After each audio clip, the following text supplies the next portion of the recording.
네, 노래를 이렇게 갑자기 뚝 끄는 이유가 있습니다. 우리가 지금부터 이야기하려는 낭만주의와 낭만은 최백호 선생이 노래하는 낭만과는 조금 다릅니다. 이 슬라이드에서 빨간 밑줄이 쳐진 부분을 읽어봐 주십시오.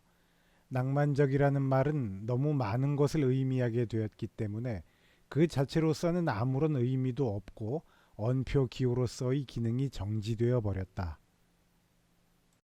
그리고 또 이 슬라이드의 빨간 밑줄 친 부분을 봐주십시오. 루카스는 이미 1948년에 발표한 논문에서 낭만주의에 대한 정의가 무려 11,396개에 달한다고 보고하기까지 했습니다.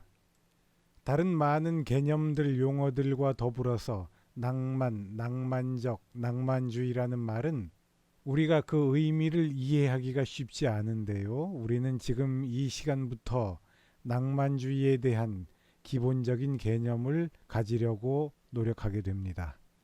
이 동영상을 봐주십시오. 이 동영상을 본 이유는 바로 치약 미싱이라는 말 때문입니다.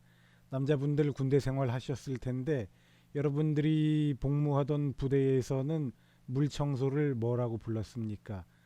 부대에 따라서 어디는 미싱 아웃, 어디는 미싱 하우스라고 그런답니다. 그런데 육군에서 나온 책을 보면요. 물청소라는 말은 원래 일본말 미스나우스를 순화시킨 말입니다. 물 숫자를 일본어로 미즈라고 읽는다면서요. 그래서 옛날 군대에서 미스나우스 이렇게 부르던 것을 물청소로 오늘날의 군대는 순화시킨 것이죠. 그런데 어떤 사람들은 이 미스나우스라는 말을 잘못 전해 이어받아서 그것이 영어인 줄 알고 미싱아웃으로 착각을 했던 겁니다. 미싱아웃, 미싱하우스 하고요. 이런 예들이 적지 않죠. 옛날에 운전면허 따신 분들 고바위 생각나실 겁니다. 고바위. 운전면허 시험장에 가면은 콘크리트로 비탈길을 만들어 놓고 그걸 고바위라고 불렀죠. 그래서 그것이 우리말인 줄 알았더니 사실은 그것은 비탈길이라는 말, 일본말 고바위라는 말이 우리나라 말로 착각이 되었던 것이죠. 살다 보면 우리가 일본말을 우리말로 착각하는 경우가 많습니다. 구락부라는 말 들어보셨죠? 정동구락부, 외교구락부 이런 말들이 있었는데 구락부라는 말이 무슨 뜻입니까? 이것은 우리말이 아닙니다. 영어의 클럽을 일본 사람들이 자기들이 발음하는 대로 자기네식 한자로 적은 것이 크라브 하는 것을 적어놓은 한자를 가지고 와서 우리나라 사람들이 그 한자어를 우리식 발음대로 읽으면 구락부가 되는 것이지요. 그냥 한글로 클럽 이렇게 쓰면 될 거를 왜 그렇게 옛날 어른들이 구락부 하고 표기를 했는지 모르겠습니다. 또 있죠. 영어의 gas를 한자로 쓰면 그래서 가스등, 가스등을 한자로 일본 사람들이 표기하면 와사등이 됩니다. 일본 사람들은 아마 그것을 읽으면 뭐라고 다르게 발음하겠지만 우리는 일본 사람들이 썼던 한자 표기를 그대로 가지고 들어와서 우리네식 발음대로 읽으니까 그것이 와사등이 된 것이지요. 낭만이라는 말이 이런 식입니다. 서구어 로만을 일본 사람들이 자기네 말로 표기하다 보니 자기네식 한자로 표기하다 보니 그렇게 표기된 한자어를 우리가 그대로 가지고 들어와서 우리식 발음대로 읽으면 그것은 낭만이 되는 것입니다. 이들 중에 일본어 전문가들이 계실 것입니다. 우리가 낭만이라고 읽는 한자를 일본 사람들은 로만이라고 읽게 되지요. 그리고 중국 사람들은 똑같은 말을 라오만 이렇게 발음해서 읽습니다. 이러한 현상이 발생하게 된 원인이 있죠. 제가 입버릇처럼 말하지만 우리가 근대에서 누리고 있는 많은 것들은 바로 서구의 번역에 불과합니다. 서구의 것들의 이식에 불과하죠. 이러한 서구화에 가장 먼저 아시아에서 성공한 민족이 어디입니까? 바로 일본이죠. 그래서 모든 개념, 모든 문명, 문화, 문물을 일본 사람들이 번역해서 아시아에 전달하게 된 셈이 되는데, 바로 그러한 흐름 속에 우리가 아직도 존재하고 있고 그러한 영향을 받고 있기 때문이지요. 이 슬라이드의 내용을 같이 읽어보도록 하겠습니다. 일본인들에 의한 서구 용어의 번역 사례들, 이렇게 제목이 되어 있지요. 제일 마지막 문단, 제일 마지막에서 두 번째 문단을 봐주십시오. 일본 사람들이 서구어를 번역할 때, 서구의 개념을 번역할 때 첫 번째 종류는 이런 식으로 번역을 했다고 합니다. 뭐냐 하면 예부터 사용하던 한자어에 새로운 의미를 부여한 것. 그래서 마지막 문단을 같이 봐주십시오. 사회는 원래 명절의 제단 같은 곳에서 드리는 집회를 뜻하는 말인데 영어 society의 번역어로 정했다. 경제는 본래 경세재민, 세상을 다스리고 백성을 다스린다 라는 것을 말했지만 오늘날 우리가 쓰는 이코노미의 뜻으로 바꿨다. 그러니까 우리가 지금 사용하고 있는 사회, 경제 이런 말은 모두 society, 이코노미의 번역어에 불과하다는 것입니다.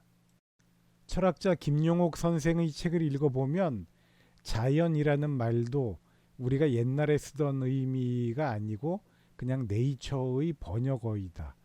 또 피를 의미하는 혈이라는 한자 있잖아요. 그것도 블러드의 번역에 불과하다. 이렇게 말씀을 하시더군요. 원래 한의학에서 혈이라는 개념은 오늘날 우리가 생각하는 그 피의 개념과는 다르답니다.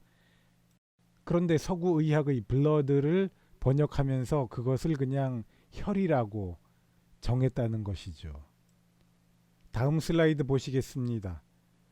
일본 사람들이 서구의 번역, 서구 말을, 용어를 번역한 방식의 두 번째 종류는 이러합니다. 일본인이 한자를 이용하여 아예 새로운 단어를 만든 것이죠. 이렇게 해서 서구어를 번역했는데 이 종류가 가장 많으며 일본인이 창조한 번역이라고 할 수 있다. 그래서 슬라이드에 있는 말, 기업은 엔터프라이즈라는 말의 번역에 불과한 것이고 금융이라는 말은 파이낸스라는 말을 번역하기 위해서 일본 사람들이 만든 말이고 긍정, 부정, 직접, 추상, 비평, 경험, 대상, 원칙, 종합, 귀납, 배경, 표본, 원자, 간부 이것들이 죄다 서구의 개념들을 번역하기 위해서 일본 사람들이 새로 만든 말이라는 것이죠. 나머지 얘들은 각자 읽어보기로 하죠. 다음 슬라이드를 보시겠습니다. 그리고 일본 사람들이 서구의 개념을 번역한, 서구의 개념을 옮겨서 이식한 세 번째 유형은 어떤 것이냐 하면은 소리나는 그대로 적은 것이 되겠습니다. 낭만이 그러한 예인 것이죠. 여기 슬라이드의 제일 밑에 있는 설명을 봐주십시오. 서구어 로망을 일본음으로 적은 한자말에 불과합니다. 낭만은. 그러니까 낭만이 무슨 뜻이야? 물결 낭자에 흩어질 만자니까 물결이 흩어지듯이 뭐 어쩌고 저쩌고 이런 식으로 낭만이라는 말의 의미를 해석하면 절대로 안 된다는 것입니다. 그런데 우리가 이런 경우가 너무 많죠. 어떤 말의 의미를 알기 위해서 그 말의 한자 뜻 풀이를 하는 경우가 있습니다. 그러한 방법이 완전히 틀린 것은 아니지만 우리는 매우 조심할 필요가 있겠지요. 애초에 그런 한자어가 있는 것은 원래 있었던 것이 아니라 일본 사람들이 서구의 어떤 개념을 그렇게 번역해 놓은 것일 수 있으니까요. 아니면 그냥 소리나는 대로 자기네들 음가대로 한자의 음가대로 적어놓은 것일 수 있으니까 말입니다. 이러한 예들을 우리는 또 알고 있지 않습니까? 중국 사람들 같은 경우는 코카콜라를 가구가락이라고 적어 놓는다면서요. 그래서 중국 사람들이 그것을 읽으면 코카콜라 이런 식으로 읽게 되고 또 마르크스 있잖아요. 마르크스를 중국 사람이 적으면 말맞아 써가지고 마극서 이렇게 적는다고 합니다. 그렇게 써놓은 것을 중국 사람들이 읽으면 마크스 이렇게 읽는다고 합니다. 그렇지만 우리가 읽으면 코카콜라를 중국 사람들이 적어 놓은 대로 읽으면 우리는 우리의 음가대로 가구가락이라고 읽게 되고, 또 마크스라고 중국 사람들이 읽는 것을 그 한자를 우리가 읽으면 우리의 음가대로 마극서라고 읽게 되는 것이지요. 낭만이 바로 그러한 예입니다. 우리가 처음 접했던 와사등처럼요.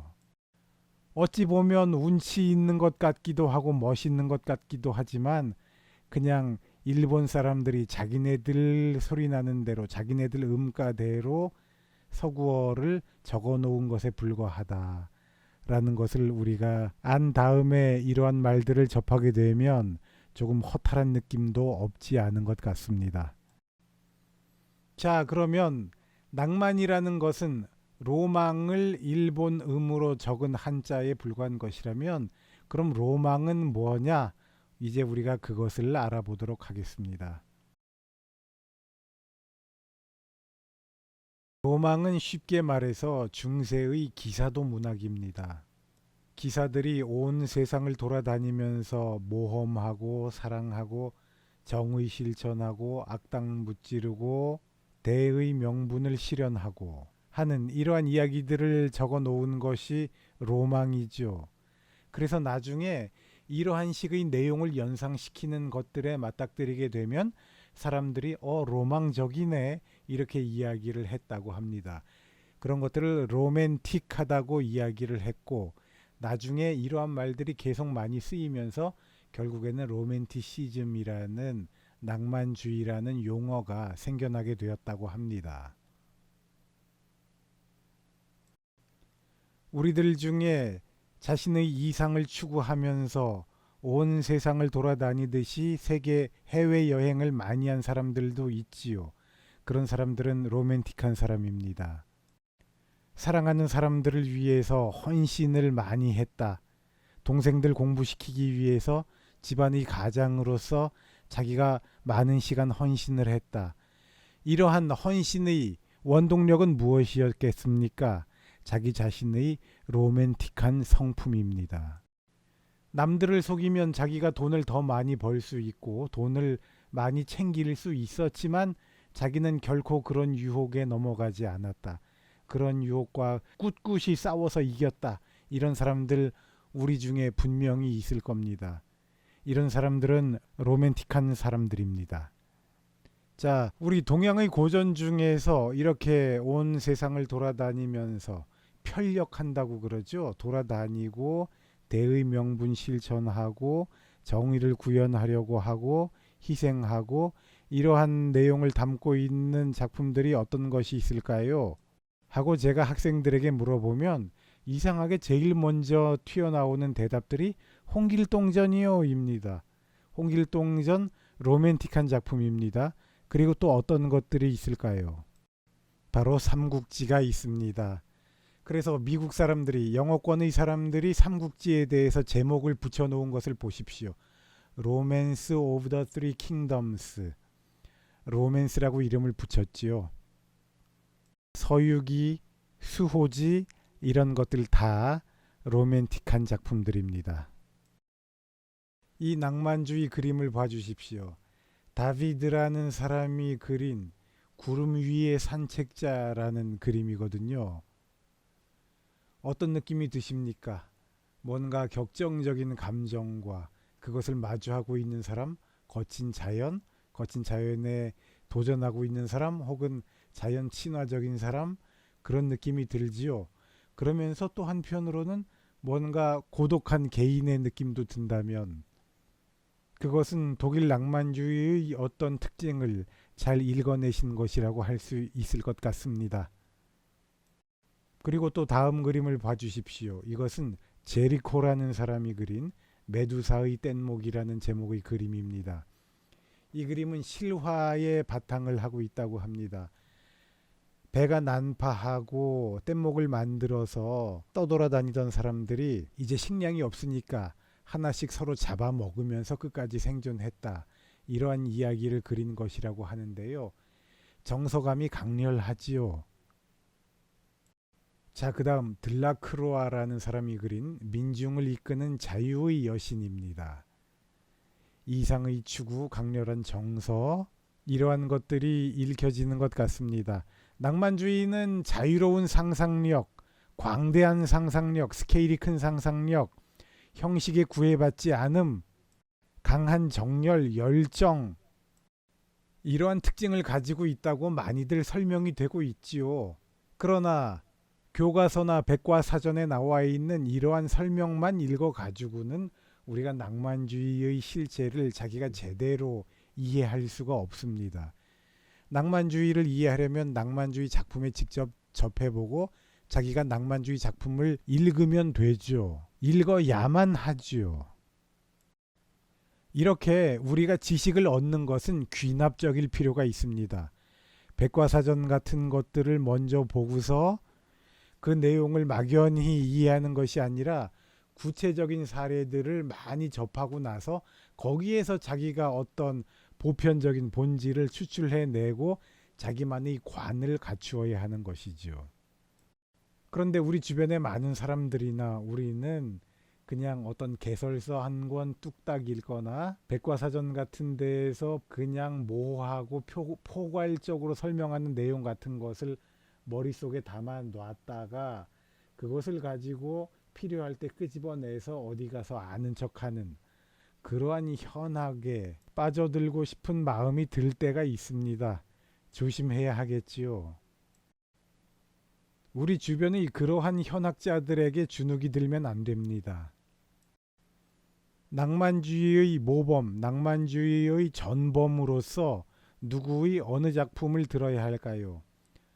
빅토르 위고의 레미제라블을 들자라는 것이 저의 제안입니다.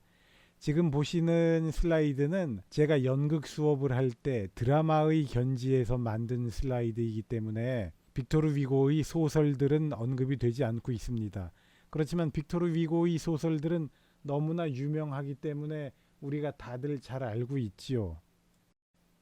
낭만주의 하면 우리는 빅토르 위고를 가장 먼저 떠올립시다. 19세기 전반기의 낭만주의의 대표자 빅토르 위고. 프랑스의 낭만주의는 빅토르 위고의 생애와 그 생명을 같이 합니다. 우리가 가장 먼저 접해야 할 빅토르 위고의 작품은 아무래도 레 미제라블일 것입니다.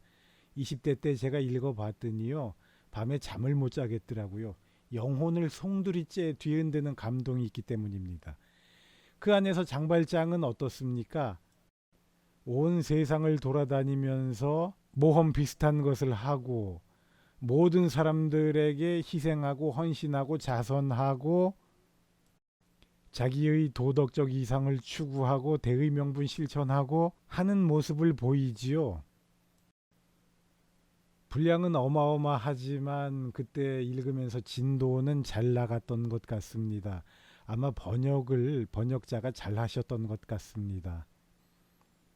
또 노트르담의 꼽주 같은 거 읽어보면 어떻습니까? 저는 한 3분의 2 정도는 아주 재미없게 읽다가 마지막 3분의 1 민중이 노트르담 성당 습격하고 꼽주가 저항하면서 자기가 사랑하는 여인 구출하고 이럴 때 보면은 역시 그 부분 읽으면서 너무 강렬해가지고 밤에 잠을 못 잤던 것 같습니다.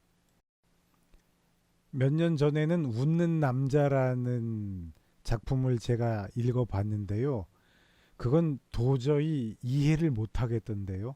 제가 원래 영화를 보고 감동을 받아서 몇 개 버전의 영화를 봤었습니다. 그 웃는 남자를요. 그리고 지금 서점에 나와 있는 버전 하나를 사서 봤는데 그게 번역자의 문제인지 도무지 이해가 안 됐습니다. 아무튼 우리는 빅토르 위고를 낭만주의의 전형으로 보고 빅토르 위고로부터 낭만주의의 접근을 해 나가도록 해야 할 것이라고 저는 제안합니다. 특히 드라마의 경우는 더욱 그러합니다. 자, 이 슬라이드의 내용을 잘 봐주십시오. 슬라이드의 본문에 보면 크롬웰 서문에서 낭만주의 극의 특징을 기술했다 이렇게 돼 있죠. 옛날에 희곡에는 서문도 작가들이 썼습니다. 그런데 빅토르 위고는 크롬웰이라는 희곡에서 희곡의 서문에서 낭만주의 드라마의 특징을 설명했는데요. 낭만주의의 주인공은 그로테스크와 서블라임을 가져야 한다라고 썼습니다. 그로테스크는 기괴함이죠. 서블라임은 뭡니까? 숭고라고 번역이 됩니다. 기괴함과 숭고함을 동시에 가져야 한다라는 건데요. 쉽게 생각해 보면 장발장 생각하면 됩니다. 그 사람은 범죄자잖아요. 전과자인데 그래서 그로테스크한 인물인데 그의 정신은 얼마나 서블라임, 숭고합니까? 노트르담의 꼽추도 마찬가지죠. 꼽추는 그로테스크한 사람인데 그의 정신, 마음은 얼마나 서블라임합니까? 낭만주의는 이러한 특징을 가져야 한다. 특히 드라마는 빅토르 위고는 이렇게 설명을 했습니다. 그러한 낭만주의의 특징을 드러내는 희곡 작품들이 에르나니, 르이블라스 이런 작품들이 있는데요. 연대들을 보십시오. 죄다 19세기 초반이죠. 주로 1830년대에 나온 작품들입니다. 이 정도는 우리가 좀 기억을 해야 할 것 같습니다. 프랑스의 낭만주의는 19세기 전반기, 조금 더 구체적으로 이야기하자면 1830년대쯤이다. 이렇게 기억을 해두면 좋습니다. 왜냐하면 19세기 후반은 사실주의의 시대가 되기 때문에. 우리가 지금 당장 레미제라블 같은 것을 읽어볼 수가 없으니까 그럴 경우에 그냥 대안으로서 뮤지컬 버전으로 레미제라블을 잠깐 보면 좋은데 이 동영상은 너무나 흔하고 우리가 많이 접했기 때문에 관심이 있으시면 각자 한 번씩들 찾아서 봐주시면 좋겠습니다. 레미제라블 원작의 내용을 그대로 담고 있는 것은 아니죠. 그렇지만 이 뮤지컬의 가사는 빅토르 위고적 낭만주의의 정신이랄까 특징을 잘 담고 있는 것 같습니다. 그리고 프랑스의 국가 같은 거 인터넷에서 검색을 해가지고 한번 보시면 그 내용이 가사 내용이 뮤지컬 레미제라블의 피날레쯤과 그쪽 가사 내용이랑 아주 비슷합니다. 제가 한국에 유학 온 프랑스 학생을 만난 적이 있거든요. 그 학생이랑 이제 얘기를 하다 보니까 그 학생이 하는 말이 자기네 국가 라 마르세이에즈라고 그러잖아요. 국가의 가사 내용이 뮤지컬 레미제라블이랑 똑같다. 이렇게 얘기를 했습니다. 약간 단순화시키고 과장한 측면도 있지만 충분히 그러한 유사성을 추출해낼 수 있습니다. 우리가 월드컵 경기 같은 거 보면은 처음에 각 나라의 국가들이 연주되고 그 가사들도 번역이 돼서 자막으로 흐르는 것을 볼 때가 있죠. 그런데 어떤 사람은 다른 나라들이 그런 국가의 가사들을 보면 놀랍다는 겁니다. 가사들이 너무 강렬해서요. 뭐 외적의 침입을 몰아내고 피로써 지켜내고 조금 그런 피비린내 나는 가사들이 많이 있다라는 거예요. 동해물과 백두산이 마르고 닳도록 하는 이런 평화로운 가사들이 아니라는 거죠. 프랑스 국가의 가사도 그렇거든요. 외적들을 무찔러서 그들의 피가 밭고랑을 적시고 뭐 아마 이런 식의 가사가 있었던 것 같은데요. 제가 또 언뜻 생각해 보기로는 다른 나라의 가사들이 그러한 것은 그 국가들의 그 국가가 낭만주의 시대 때 아니면 낭만주의의 영향을 받아서 만들어진 것들이기가 쉽기 때문일 것이다 라는 생각도 좀 해봅니다. 낭만주의의 커다란 특징 중에 하나로 또 뭐가 있습니까? 민족에 대한 관심, 민족에 대한 자각 이런 것도 있잖아요. 그래서 러시아의 국민음악파 같은 사람들도 그래서 나오는 것이고요. 다시 최백호 선생에 대한 이야기로 돌아가도록 합시다. 우리나라에서는 낭만주의가 일본을 거쳐서 들어왔기 때문에 주로 독일 쪽 낭만주의 그리고 세기말의 퇴폐주의 이런 것들과 함께 섞여서 들어왔습니다. 그래서 우리나라에서는 낭만주의가 약간 퇴폐적인 느낌을 갖기가 쉽습니다. 이상화의 나의 침실로 같은 시를 보십시오. 거긴 뭐라 그럽니까? 마돈나여 수밀도 같은 너의 가슴에 이슬이 맺히도록 나에게로 달려오너라. 뭐 이런 식의 내용도 있고 그렇잖아요. 그리고 최백호 선생의 노래의 가사처럼 굳은 비 내리는 밤 항구에 카페에 앉아서 위스키에 색스폰 소리 듣는 약간 이런 식의 우울함, 감상 이런 것이 많이 섞여들게 된 것 같습니다. 물론 그런 식의 고독, 우울 이런 것도 낭만주의의 커다란 특징 중의 하나이긴 합니다.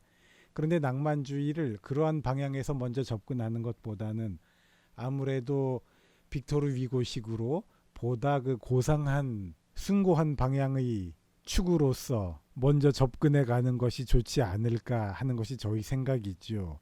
학부생들, 나이 어린 학부생들을 가르칠 때에는 더욱 그러하다고 생각합니다. 고독과 우울감 같은 것도 낭만주의의 중요한 특징 중에 하나이긴 합니다. 그래서 많은 낭만주의자들이 자살도 하고 그랬거든요. 낭만주의에 포함시킬 수 있는 괴테의 베르테르의 슬픔 같은 작품도 보면 결국에는 자살하고 끝나지 않습니까? 그렇기는 하지만 우리는 역시 낭만주의는 빅토르 위고로 입문을 하자라는 것이 저희 제안입니다.